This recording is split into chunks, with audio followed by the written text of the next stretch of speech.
Finally, we make it through 6 months of cold and snowy winter conditions, and just as we prepare ourselves to clean up our yards, hit the campgrounds, or roast a couple of hot dogs with friends, the county slaps on a fire restriction, or even worse, a fire ban. I'm Angela Albers, the Reeve of Mountain View County, and I understand your frustration. Nobody enjoys when a ban is put in place, but let me explain to you the differences in our classifications, what considerations we take prior to placing a restriction, and other details on our fire ban system.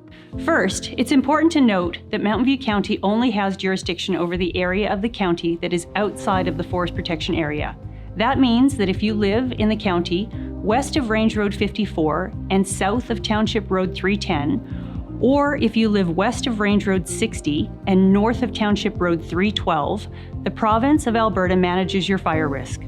Further, if you live within any of our urban partners at the town of Carstairs, Didsbury, Olds, and Sundre, or the village of Cremona, the county does not have any jurisdiction to place or remove fire restrictions.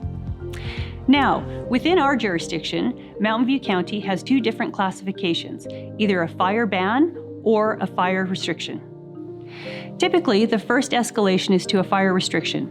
Under a fire restriction, no new fire permits or fireworks permits are issued, and any that have been issued are suspended, and only the following fires are permitted: barbecues, burning barrels, recreational fires, and fires contained within a fire pit or fireplace that are constructed to an approved standard, have an acceptable means of extinguishing, and are kept supervised at all times. Under the fire restriction, there is certainly a heightened level of risk, but not one that is typically too great that cannot be controlled through mitigative measures. If the situation warrants, the county may either escalate from a fire restriction or go straight to a fire ban. Under a fire ban, even further prohibitions are put in place. Burning barrels also now become prohibited, along with recreational fires and those contained within a fire pit. The only fires permitted are in barbecues or similar appliances such as propane fire pits, propane heaters, internal fireplaces within your house, and AER flaring. This classification is our most serious level and indicates a very high level of fire risk to the community. Although it may appear that fire restrictions and bans are placed only during times when the weather gets nice and people actually want to have a fire, the county takes their best efforts to only place them on during times of high fire risk and only after thorough contemplation and consultation. When deciding whether to escalate to a fire restriction or ban, the county considers the expertise of our local area fire chiefs. By far the greatest resource that the county has is the expertise of individuals that know fire. As the county is spread into 5 fire districts, the conditions in the southeast quadrant might be significantly different than those being experienced in the northwest. As such, we rely on the expertise of our chiefs to determine the risk associated to the county as a whole. The weather forecast.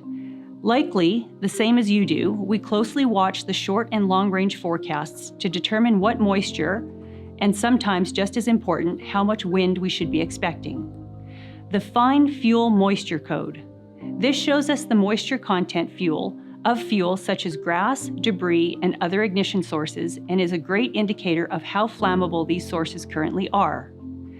The Initial Spread Index, which shows us the expected rate of fire spread based on expected wind speed and the Fine Fuel Moisture Code. Lastly, the resources available to combat a large-scale incident within the county.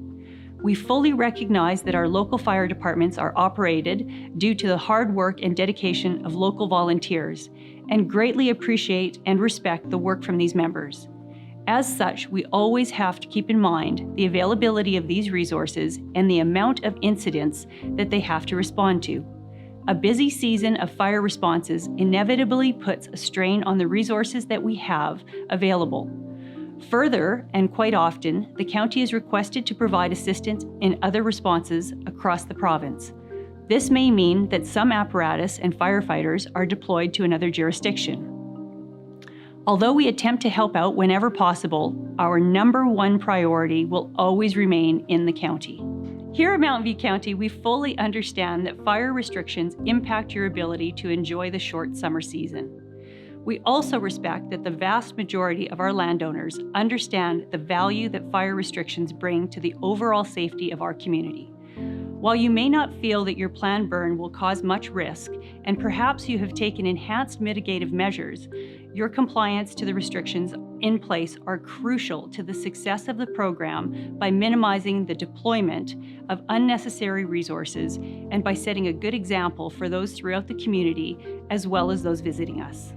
For up-to-date information on the fire status within our community, I encourage you to check out www.albertafirebans.ca to see a map of fire restrictions throughout the province, or www.mountainviewcounty.com to see our current fire restrictions. And of course, we encourage you to download our Mountain View County mobile app through either Google Play or the App Store and to follow us on social media. We appreciate your support as we continue to work to make a safer community throughout Mountain View County.